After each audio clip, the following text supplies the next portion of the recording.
같이 읽겠습니다.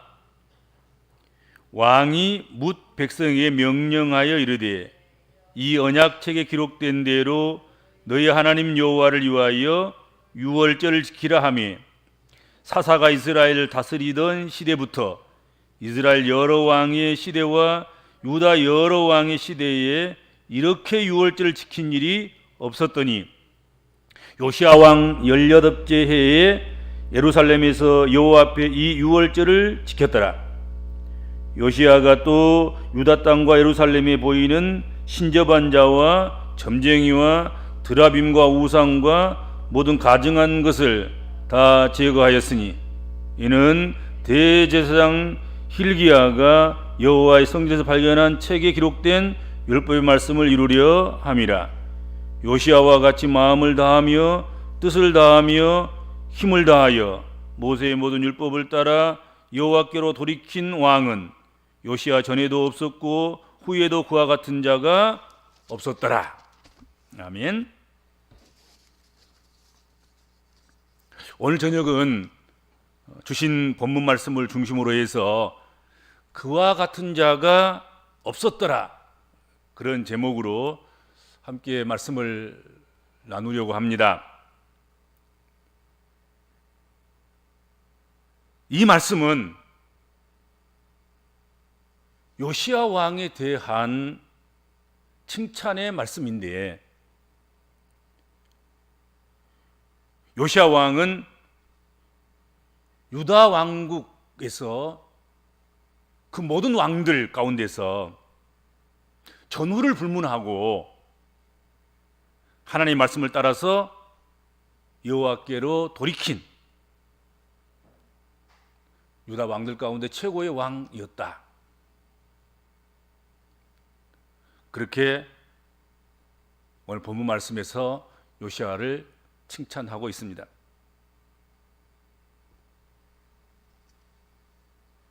요시야 왕은 남유다의 후반부에 여러 왕들이 악한 행위가 끊어지지 않게 그렇게 악한 행위를 해왔던 그런 가운데서, 그런 역사 가운데서 정말로 별빛처럼 빛나게, 혜성처럼 빛나게 그렇게 등장한 그런 귀한 왕이었습니다. 그는 이스라엘 모든 땅에서 우상 숭배를 제거하고 오직 말씀을 중심으로 한 그런 신앙생활과 예루살렘에 있는 성전 중심의 여호와 하나님 신앙을 회복하려고 마음을 다하고 뜻을 다한 그런 왕이었습니다. 비록 그런 시도, 그런 노력, 그런 결과가 항구적이고 영원하고 오래도록 그렇게 유지되고 그렇게 하지는 못했지만, 그리고 이스라엘 운명을 완전히 바꾸어 놓지는 못했지만, 그가 통치하는 시대는, 그가 한 일은 전무후무한 말씀이 회복된 시기였고, 절기가 회복된 시기였고, 신앙이 회복되는 시기였습니다. 아주 독보적인 그런 믿음의 시대인 거지요. 그래서 오늘 성경에 보면 전에도 후에도 그와 같은 이가 없었더라, 그렇게 말씀하고 있단 말이죠. 이전에 앞에도 이런 왕이 없었고 후에도 그런 왕이 없는 아주 독보적인 전무후무한 그런 사람, 그런 왕이었다, 그렇게 평가하고 있습니다. 요시야 왕이 이런 평가를 받게 된 것, 그것은 우리가 앞에서 이미 살펴보았습니다만은, 그리고 오늘 본문에 보면 또 다른 이유가 소개되고 있습니다. 그렇게 평가받게 된 그 이유 중에 또 다른 하나는 유월절을 지키도록 한 데서 잘 나타나고 있다 하는 것입니다. 유월절을 요시야 왕이 지키게 했습니다. 21절에 나오는 것처럼 요시야는 백성들에게 명령하여 언약체에 기록된 대로 하나님을 위하여 유월절을 지키도록 합니다. 요시야가 지키도록 한 그 유월절은 22절 그 다음 절에 보면 이렇게 되어 있습니다. 사사가 이스라엘을 다스리던 시대부터 이스라엘 여러 왕의 시대와 유다 여러 왕의 시대에 이렇게 유월절을 지킨 일이 없었다. 사사 시대부터 시작해가지고 왕정 시대에 이르기까지 북이스라엘 왕국과 남유다 왕국의 그 다스리던 왕의 시대 때, 사사 시대부터 왕들의 시대까지 요시야가 유월절을 하나님 말씀의 율법에 따라서 지키게 한 것처럼 그렇게 지킨 것이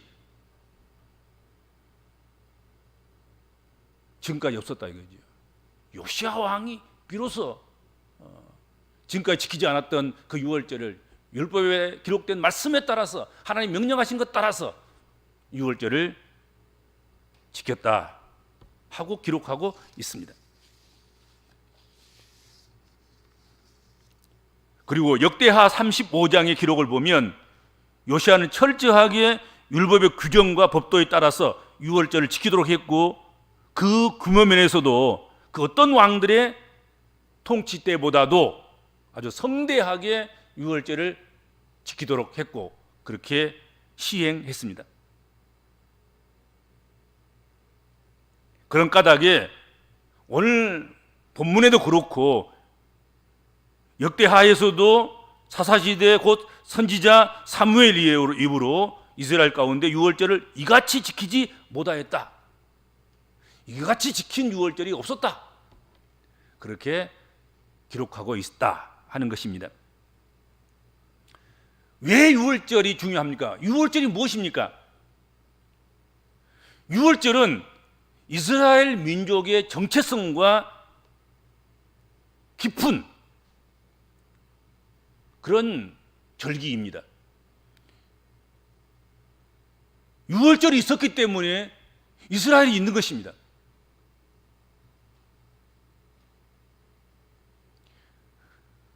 그래서 하나님께서는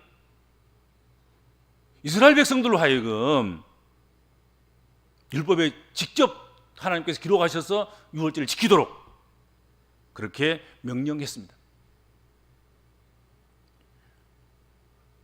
유월절은 그 유월은 지나갔다 넘어갔다는 뜻 아니겠습니까? 이스라엘 백성이 출애굽하기 바로 전날 밤에 하나님이 보내신 천사들이 그 땅에 있는 모든 가정에 장자, 토태생, 처음 난 것들을 죽이셨습니다. 이렇게 토태생들의 죽음으로 말미암아서 하나님의 뜻을 거역하던 애굽의 바로와 그 바로의 군대와 바로의 백성들이 하나님의 심판을 받게 되었고, 그리고 하나님 백성들, 이스라엘 백성들을 출애굽하도록 그렇게 놓아주게 됐습니다.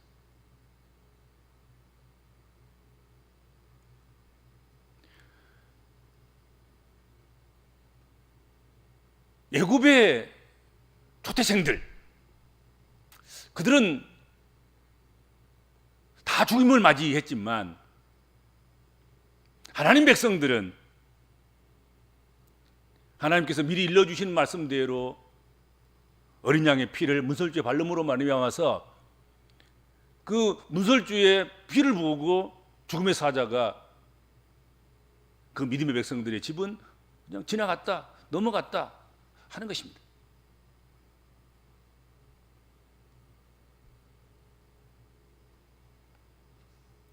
그렇게 해서 이스라엘의 모든 가정은 죽음을 경험하지 않고 출애굽을 행하게 됐습니다.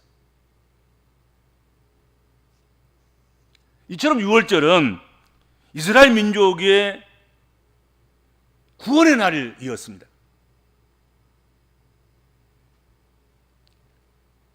그리고 애굽에게는 심판의 날이 된 것입니다. 하나님은 그래서 출애굽한 이스라엘 백성들로 하여금 유월절을 매년 지키도록 규정했고 명령했습니다. 그것을 대대로 지킬 것을 이스라엘 백성들로 하여금 약속해 했고 그 약속을 지키도록 그렇게 했습니다.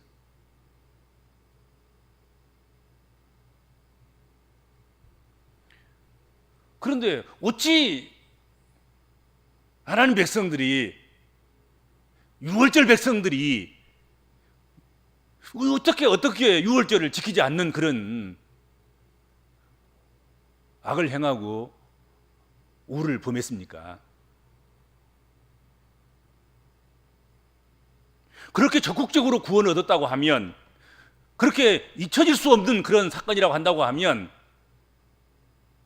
당연히 망각하지 않고 기억해야 마땅하고 또 그것을 지켜야 마땅하지 않겠습니까? 그런데 그들은 그렇게 하지 않았다는 거지요. 사사가 이스라엘을 다스리던 시대부터 이스라엘의 여러 왕의 시대와 유다 여러 왕의 시대에 이렇게 유월절을 지킨 일이 없었다 하는 것입니다. 사사 시대부터 유월절 안 지킨 거예요. 북이스라엘 왕국에서도 유월절을 안 지킨 거예요. 남유다 왕국에서도 왕과 그 백성들이 유월절을 안 지킨 거란 말이죠.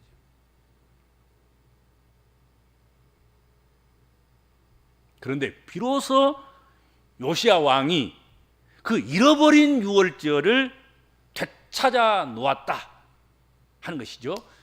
유월절을 회복한 것입니다. 사사시부터 잃어버린 유월절, 북이스라엘에서도 남유다에서도 지금까지 지키지 않은 그 유월절, 그 유월절을 율법책을 발견하고 그 율법책 속에 유월절을 지키라는 말씀이 있음을 발견하고 그것을 시행했다 하는 것이죠.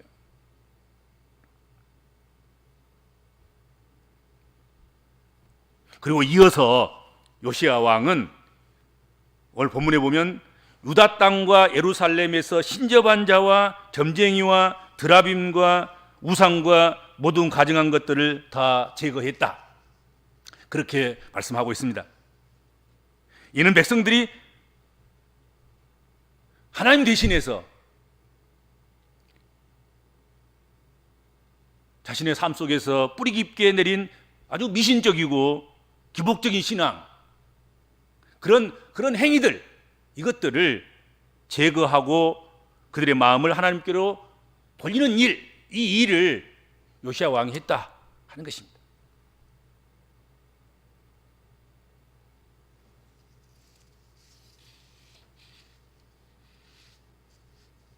요시야가 이렇게 한 모든 것의 중심에는 성전에서 발견한 율법책에 기록된 말씀을 온전히 지키고자 한 것, 그것에 있었습니다. 그러니까 앞에 나와 있던, 우리가 몇 시간 동안 함께 나누었던 요시야의 종교 개혁, 신앙 개혁, 그런 모든 그런 일들, 과정들, 그것도 다 성경에서 발견된 율법책에 기록된 말씀을 온전히 지키고자 하면서 그런 일들을 했고, 오늘 본문에 나와 있는 유월절을 지키는 일이라든지 또 이스라엘 백성들 사이에 하나님을 향하여서 나아가기 어렵게 만드는 그런 요소들, 그런 전통들, 그런 문명과 문화들, 그런 습관들, 이런 것들을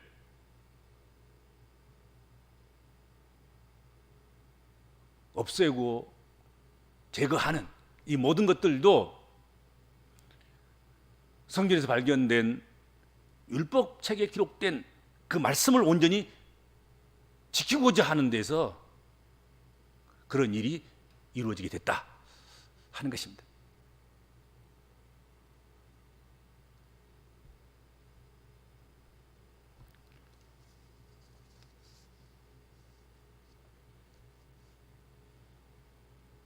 요시야가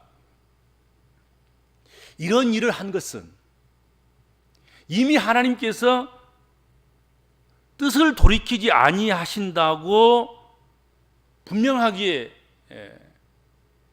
선지자를 통해서 요시야 왕에게 이미 답변한 후였습니다. 그 답변을 받은 요시야가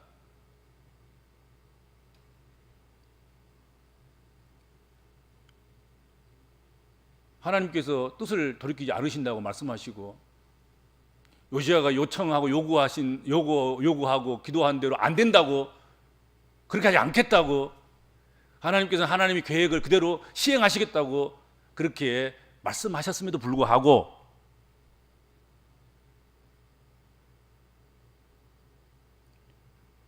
요시야 왕은 종교개혁을 한 거지요. 신앙개혁을 한 거지요. 그런 하나님께 유월절 절기를 지켜드린 거란 말이죠. 그리고 하나님과 사이를 벌려놓았던 그런 우상의 문제들, 이런 문제들을 다 제거하고 없이 했다 하는 것입니다.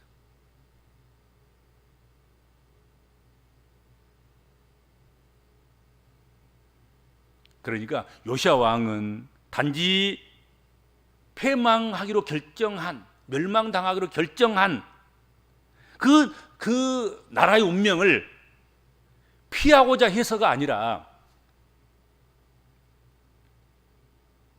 단순히 이런 열정을 쏟아 부으면 하나님께서 패망을 시키겠다고 하신 유다를 하나님께서 그 마음을 돌이키시고 다시 부흥케 하시고 다시 하나님의 뜻을 취소하셔서 멸망치 않게 하시고 그러리라 믿고 그렇게 생각하고 그런 목적을 가지고 그렇게 한 것이 아니라는 거지요. 하나님은 하나님의 일을 진행하시더라도 무너진 예배와 하나님 신앙을 바로 세우는 것, 그것이 옳은 일이었고 그것이 하나님 말씀을 지키는 일이었기 때문에 결과와 관계없이 그렇게 한 것이다 하는 것입니다. 그러니까 하나님께서 뜻을 돌이켜주지 않으셔도 여러분, 우리가 말씀대로 사는 것은 우리가 성도로 살아가는 그 합당한 방식이고 옳은 것이고 의로운 것이고 선한 것이고 아름다운 것이기 때문에 하나님께 뜻을 돌이켜주지 않으셔도 우리는 하나님 말씀대로 살아야 된다는 이거죠. 그렇죠? 요시야가 종교개혁을 하는 것은 하나님 마음을 달래서 하나님 마음을 바꾸어서 멸망시키겠다는 하나님의 그것을 멸망시키지 않는 것으로 그렇게 운명을 바꾸려는 것, 그런 것이 아니라 말씀에서 들은 대로, 읽은 대로, 깨달은 대로 그 말씀대로 그렇게 종교개혁을 하고 신앙개혁을 하고 절기를 지키고 우상을 배제하고 제거하고 그렇게 하는 것은 하나님의 말씀을 지키는 일이었기 때문에 결과와 관계없이 그렇게 한 것이다 하는 것입니다.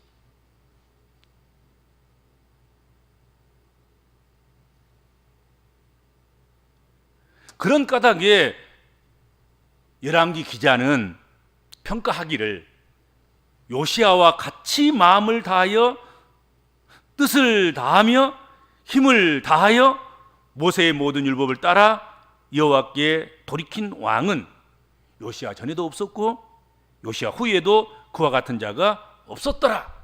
그렇게 기록하고 있는 것입니다.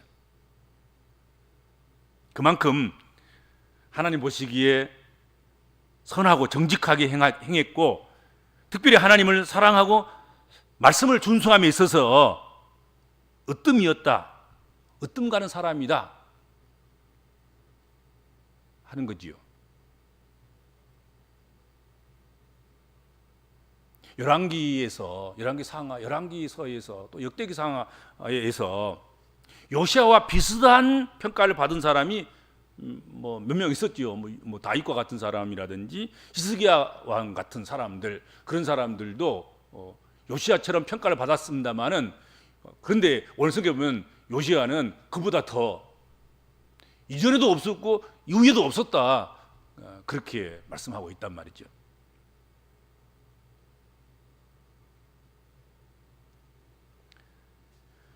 요시아 왕의 그런 선례에 따라서 전과 후가 어떻든지 간에 자신의 시대를 말씀을 따라서 마음을 다하고 뜻을 다하고 힘을 다해서 주님을 섬기며 살아가는 그런 하나님의 백성들이 돼야 되겠다는 거죠. 그렇죠? 우리에게도 이런 평가가 있었으면 좋겠어요. 전에도 없었고 후에도 없는, 너는 그와 같은 사람이다, 이렇게 우리가 평가를 받고 그렇게 칭찬을 받으면 얼마나 좋겠습니까? 너는 지금까지 이전에도 없었고 이후에도 없는 그런 믿음의 사람이다. 믿음의 우리가 열심을 내야지 않겠습니까? 이전에도 이후에도 너만 못한 사람이 누가 있었더냐? 다 너보다 낫다. 뭐 이런 평가를 받으면 부끄럽고 고개를 들 수 없을 만큼 수치스러운 그런 평가가 아니겠습니까? 그렇죠? 그래서 오늘 본문에 기록된 대로, 본문에 나온 대로 요시아가 받았던 평가와 칭찬대로 우리들도 전에도 그리고 후에도 없는, 정말 너만한 사람이 없는, 그리고 우리 교회와 같은 그런 교회가 없는 그런 성도다, 그런 교회라 평가받고 칭찬받는 그런 성도와 교회가 되셨으면 좋겠습니다. 기도하겠습니다. 주님,